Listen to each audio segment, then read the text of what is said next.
Are you waiting for a successor of the C-Class Coupé or convertible? Waiting for a successor of the E-Class Coupé or convertible? Or are you just frustrated that a C-Class is only available as 4-cylinder even in the C63 AMG? Well, the all-new Mercedes CLE might be the answer to all the questions. Is it a good move? We're going to find out here with Thomas Nautical Fuel in 4K, full screen, full length. Let's go with this very vehicle here, the CLE Coupé 450. Under the hood, the 6-cylinder, making its return to a C-Class based vehicle. We're going to tell you all about it and also about the convertible back there in the background. So Coupé and convertible of the CLE in this very review. Mercedes has told me that E-Class customers of the Coupé and the Cabriolet said, hey, we want something more dynamic. And the C-Class Coupé and convertible customers said, we want a little bit more space. And that's why they made this one. And of course also for cost savings, not to have two separate models, but make one, obviously. Then here, this is the AMG line, small star pattern, it's beautifully done. Then you have here LED high performance as base. This one is the optional digital light with even more high beam performance. The AMG line also has these different inserts here in the lower part, but they do not open or something. It's closed also for aerodynamic reasons. The color here is Patagonia Red. This is also one of the manufacture colors, so that used to be Diseño, so it's even more price intensive, so to speak. Our convertible back there is this graphite gray Magno matte paint. Then towards the side profile, the very interesting thing is that, talking about the wheelbase, this one here has a little bit shorter wheelbase than so far the E-Class Coupé, but longer wheelbase than the C-Class Coupé, so it kind of sits in between wheelbase-wise. But length-wise, it is even a little bit longer than the E-Class Coupé. So indeed, size-wise, it is a successor of the E-Class Coupé. Technology and base platform-wise, I rather see it as a successor of the C-Class Coupé, but when we drive it and also check out the interior, we're going to find out more about that. The wheels here, 20-inch. These are also the biggest ones that are available, also with an aerodynamic function. The overall length, by the way, is 4.85 meters. That's 191 inches, of course, then in the length in inch. Here you can see this really strong hip area, beautiful sensual line, but indeed a little bit longer than the C Coupé. Obviously you see it also visually. This rear part here has this blacked out part in the middle. That's, I think, a little bit hit and miss, but I like the light signature all the way through the side. CLE 450 is the 6-cylinder, soon more about the engines. However, in the lower part there, out of a fake exhaust police alert, because on the inside it is just a pure fake exhaust indeed. But interesting also technology-wise, as for suspensions, you have a standard sport suspension that is 15 millimeters lower. Then you can go for the comfort suspension that is then more to the normal level if you want a little bit more comfort. And you can also go for an adaptive suspension that comes in a package with rear axle steering. So the rear wheels then turn in the opposite direction than the front wheels. Is easier for parking in and out. However, the rear axle steering is not available for the Northern American market. And because it comes in the package, also the adaptive suspension is not available for the Northern American market. I think that's not a wise decision, because this vehicle is also equipped here at the moment with both, and the adaptive suspension is of course always a quite good thing to have. Nevertheless, also the Mercedes base suspension usually does a good job. Turning indicators in the front, very visible here in the upper part, really wide, I like that. And talking about visibility, we also have two more colors we could catch for you today. Of course, a Thomas blue called Spectral Blue at Mercedes. Or what about this high-tech silver? Which one do you like best so far? Turning indicators in the rear, I think they do not really fit the vehicle, right? I think they're maybe like too high or something. Yeah, this seems a little bit off. By the way, very interesting also design-wise. You can see here how the top part is slimmer than the lower part. This has this kind of yacht design, you know, from these expensive boats for billionaires and so on. Not a yacht when we're standing here. Yeah, they said, come to Spain for good weather. Yeah, sometimes in Germany it's better than in Spain. Let's now compare the convertible here in this graphite grey Magno. Of course, this color is also available for the Coupé.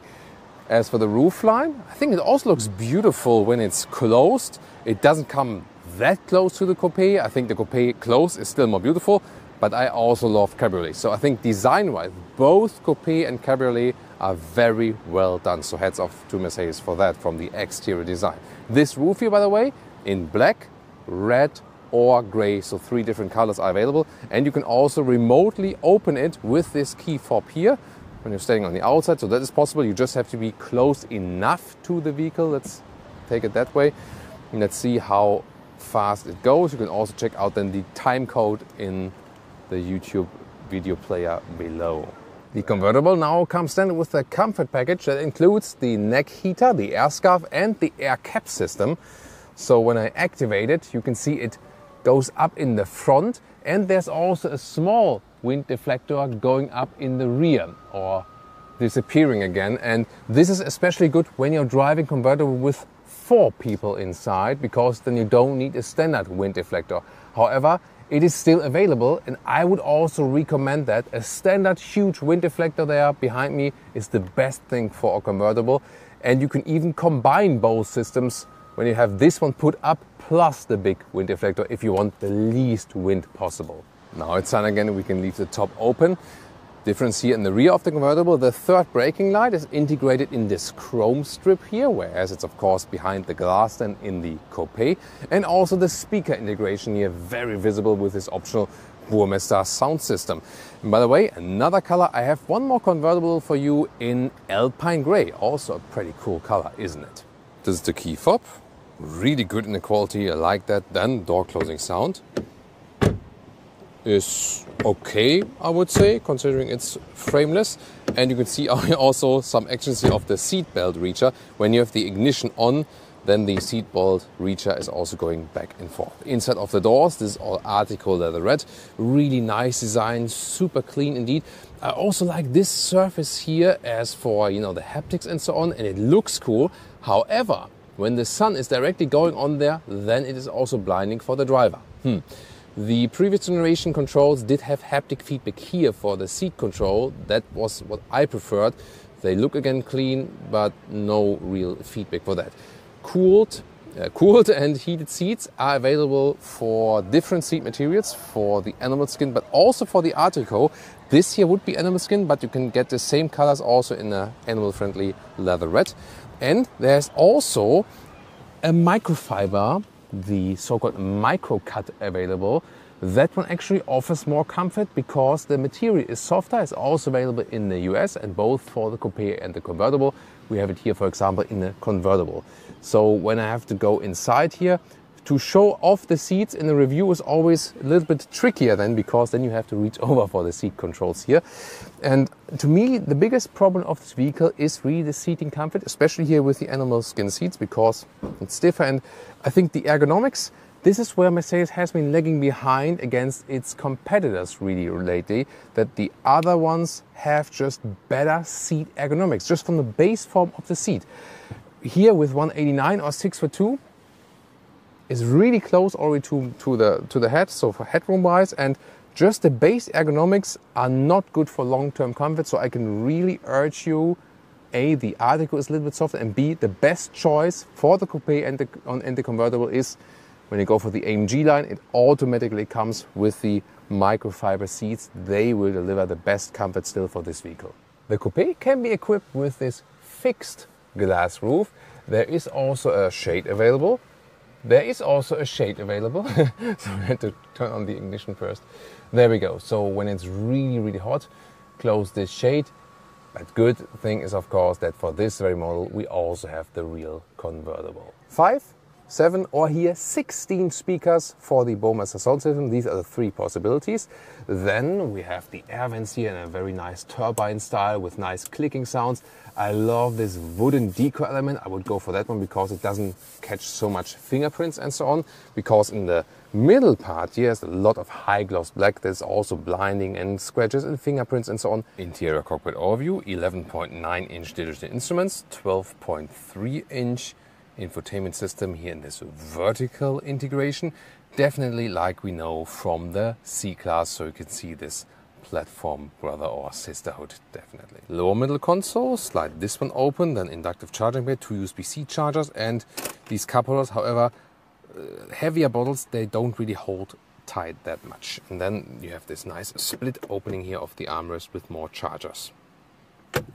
Digital instruments also offer map view in the inside, but that's again just the car internal system, or also these sport gauges, or you can also go full screen map below. Yeah, and that's the thing, these sliders on the steering wheel, there we go with the full screen. Yeah, these sliders on the steering wheel, sometimes you just miss the movements. The head-up display is very extensive, I would say. Here when you set the car internal GPS, you also have this visualization. Now the infotainment system, this is the car internal GPS map. Then there's the main menu, that is taken in from the all-new Mercedes E-Class. Apple CarPlay integration or Android Auto, wired or wireless, both is possible. We are in the San Sebastian region here today, by the way. Climate control in the lower part always stays like that. Sadly, no physical knobs. And of course, the most important thing, that I can now, finally, after all these years, play Angry Birds inside a car. So this would be the main argument to buy this vehicle, like the new E-Class. Or what do you think? Well, it is being said that irony never entirely works on the internet. So I'm wondering if I will get comments now. Thomas, are you serious about this Angry Birds thing, that you would buy this vehicle because of Angry Birds? And I want to show you a special feature here of the 6-cylinder called Progressive Sport Sound. Without. Now with turn on.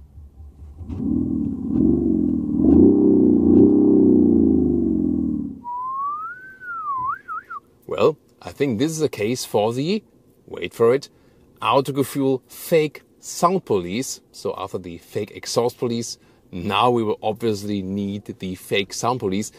To be honest, these fake sounds, they have been done for years, not only in electric vehicles recently, but also in petrol engines, in almost all different vehicles, even in 6, obviously, even in 8 cylinders, different methods are being used. Sometimes real sound is being recorded and looped into the interior. Sometimes it's totally generated. Yeah, it is also, the reason for that is also because the engines are so well insulated from the cabin, which is again a good thing. But then of course the question is it a good approach and does it really sound well or not? In this case, probably a little bit exaggerated, isn't it? This is a time where you can enjoy my pain and also indicate time codes, Thomas in the rear seat. That's always a prank here when I'm climbing in tiny rear areas as a tall person. So first test is when I am driving, does it slide? Yeah, so this is, it is somewhat possible. I have to, yeah, fold my knees a little bit to the outside. Headroom wise, doesn't work. Yeah, I can squeeze myself in here for shorter periods of time. Actually, that's possible. Legroom wise, this is a little bit less than in the E-Class Coupé, but more than in the C-Class Coupé. So it's kind of like in between as for the space that is here in the rear. And it's also reflecting what I said about the wheelbase. A little bit less in the E-Class, so for more agile driving, but a little bit more wheelbase than the C-Class. That is exactly the result here for the legroom. Seats here are quite okay, so you don't have to be that tall, then it's actually fine. Speakers from the sound system here all over the place, actually, that's pretty cool. And here, by the way, you can also just split this one here, just this very single split here. Maybe you can, you know, like check something from the luggage right here. Of course, there's a ski hatch here, although, are you using that, a ski hatch really? Because I always think about when I put my skiers right here, when they face the infotainment system, and when I then brake, aren't they like scratches, like going into the infotainment system in an emergency case? Yeah, what do you think about it? Tell me. Here, of course, in a good view to the panoramic roof. Yeah, and now the question is, the second one, this seat here, the passenger seat, I have set to a position where I could still be as a passenger, so a little bit more forward than the driver's seat. And let's see how that one plays out. As for the legroom, more or less the same actually as on the driver's side. Interesting. Trunk or boot of the Coupé. Let's take a look at here. 420 liters, and 1.40 meters in length, and it's actually quite high here at 50 centimeters or 19 inches. You can see 2 trolleys, 2 backpacks, no problem at all. And you can also fold the seats. I already did that with 1/2 from the rear compartment. Different convertible interior here. Well, not too much. However, these buttons here for the convertible roof and the air scarf in the middle, and against glare you have this button here, like you know from the Mercedes SL, that you can actually turn the screen towards you so you can better see it also when there's a lot of sunlight coming in. The convertible trunk now has the feature that in both ways the cover here for the roof mechanism goes back in and also out again. Of course, here at the moment the roof is open, then not too much space is left, and you can also imagine that this is also the reason why the plug-in hybrid is not available for the convertible. As for engines, starting with the 2-liter 4-cylinder petrol engine, 250 or 258 horsepower, latter one also with all-wheel drive. Also the base stand for the plug-in hybrid drivetrain with 20 kilowatt-hours net battery, 2-liter 4-cylinder diesel, and then here the 3-liter 6-cylinder with 381 horsepower in the CLE 450 4MATIC all-wheel drive. Quite even all-wheel drive distribution as well, and 4.4 seconds is here the acceleration figure. And as I said, in the normal C-Class, this one is not available, only in the E-Class. Alright, driving the Mercedes CLE 450 4MATIC. Let's go to the Sport mode. We have here the adaptive dampers and the rear axle steering, so I have more agility at slower speeds, but also a little bit less natural driving feel, I would say. Then we also have the 3-liter 6-cylinder engine here, 381 horsepower. We're going on to this Spanish motorway here, and we're at 40 kilometers an hour. Let's see that we can safely enter and do a first acceleration like 40 to 80. Let's go. That's already 90 almost. Pretty quick, and of course you have this more sonorous feeling from this 6-cylinder engine, and well, yeah, it still makes a difference. And when we now think that the C63 AMG, which is way more expensive, yes, also more powerful in a horsepower spec and so on, but that one doesn't get a 6-cylinder and this one does, well, I guess I would rather take this one here. Oh, do you hear, by the way, this is the beep, beep, beep. So even if I'm sticking to the traffic laws and I'm just exceeding the speed by 1 kilometer, there's this new EU rule that there's this speed chime warning. But Mercedes has done it very well, that you can deactivate here on top of the infotainment system hotkey, or then press and hold the mute key for a little bit longer, and now it's off. Of course, I'll still stick to the traffic rules. I don't want a chime every time when I'm like 60 is allowed and I'm driving 61 or 62. That's even not on GPS speed. That's just on the tachometer, you know. So I think it's a good solution that they have this shortcut then here for the customers, so it's not that annoying.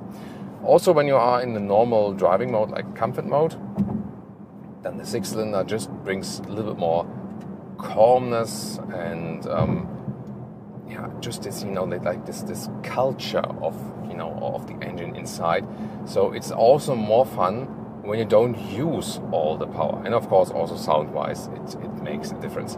It just fits to this vehicle also because it makes it more special. And there has been a lot of discussion about the CLE here, and like, yeah, it's just a C-Class platform and so on, and that's true.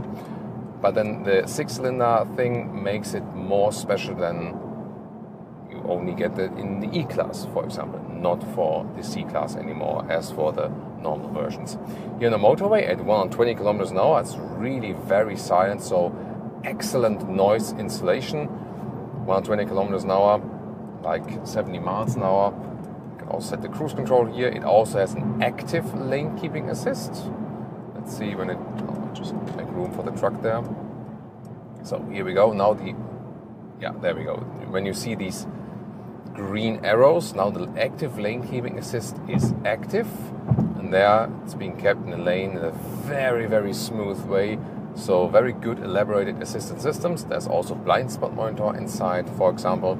And also here in this comfort mode, the adaptive suspension is a little bit softer, and I'm not missing an air suspension here as long as the road is actually good.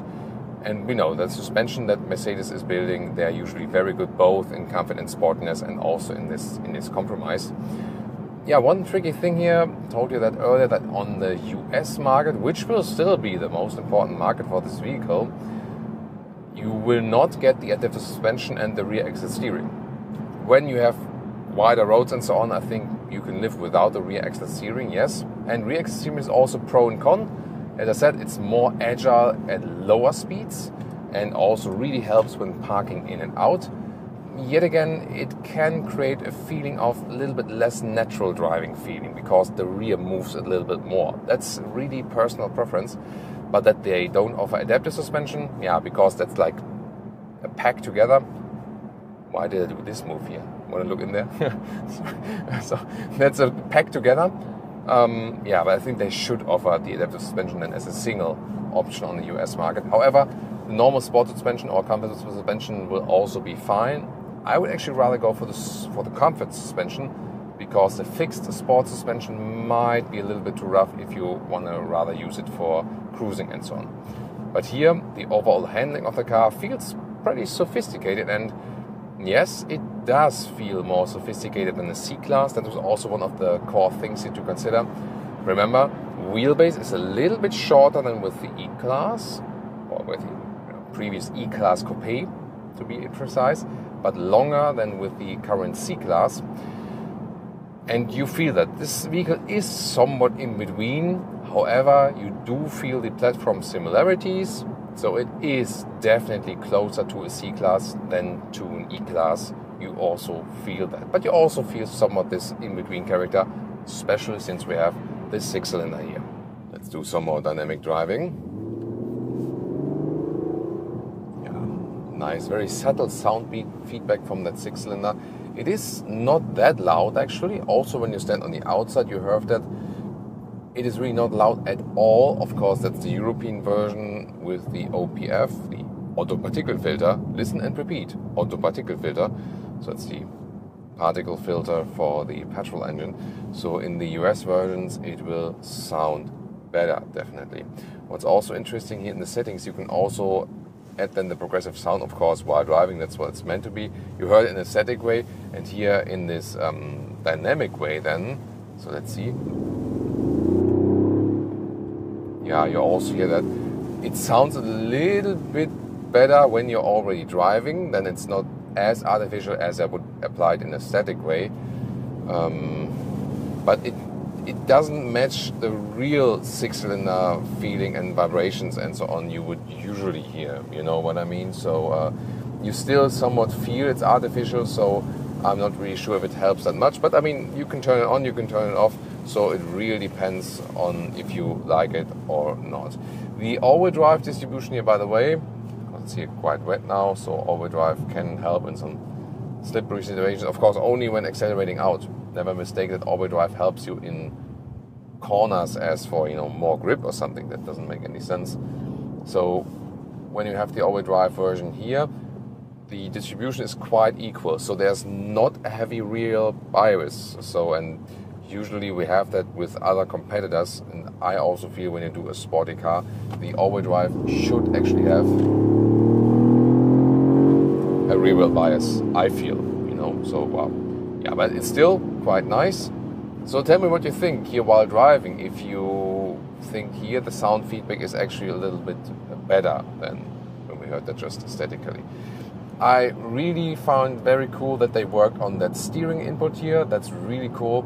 So one of the best things about this new generation here, both C-Class and E-Class, and said this is here something in between, even though from the whole interior it's more towards the C-Class, they have really fixed the steering input. So it has feedback also in low degree angles. It feels progressive.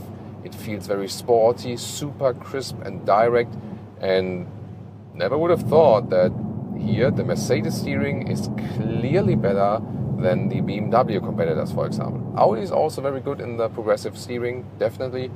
But here Mercedes has really worked on the steering field. That's really good. So in this new generation Mercedes, steering is awesome, suspension is awesome, seating comfort long term. That's the thing, because they, in new Mercedes models, took design first. Like, let's design a seat that looks awesome, and then let's make it somewhat fit. And the right approach would be, let's make it fit around the driver. Let's build it for a person that is most comfortable. And then, having these facts, let's also make it look good. Should be the, form follows function. That's the thing always. So the whole driving feeling it conveys is really excellent. You feel one with the vehicle. That's pretty cool. And as for the fuel economy, well, this 6-cylinder here is also very good in that one. And I feel even better than the 4-cylinders, especially when you push the vehicle. Then the 4-cylinders go really nuts as for the fuel economy, or for the fuel consumption in this case. So here, a very realistic figure is 8 liters on 1 kilometers. You can also even go 7 liters on 1 kilometers if you really keep it steady and drive in an economic way. So you can easily score some 30 mpg US, or even would be like 40 mpg UK. And that's, I think, a good result for an engine that is that good in performance. It's always with this MHEV system, mild hybrid technology, so you can regenerate some energy. That is also helping, but it's also the general efficiency of the engine and the aerodynamic factor and so on of this vehicle. Of course, when the vehicle is now longer, it actually serves the aerodynamic purpose. So the initial question was, is it just a pumped up C-Class or something and then made it as a coupe? Well, it is indeed something in between. So you have this length even a little bit longer than the E-Class coupe was before, and features like this 6-cylinder that is only offered in the E-Class now, but still technology-wise it is definitely closer to the C-Class. Pricing-wise, however, how could it be different? It is closer to the E-Class coupe, like a German pricing where the E-Class coupe was a little bit more than 50,000 euros. This one now starts a little bit less than 50,000 euros. So there's a smaller gap to the E-Class coupe than to the C-Class coupe pricing-wise here now with the all-new Mercedes CLE. Styling-wise, I think it works very well. Interior-wise, I think the seat comfort needs to be better. Definitely, I have enjoyed driving the 6-cylinder here with the CLE 450. Now tell me what you think about this concept and join us for C-Class or E-Class content.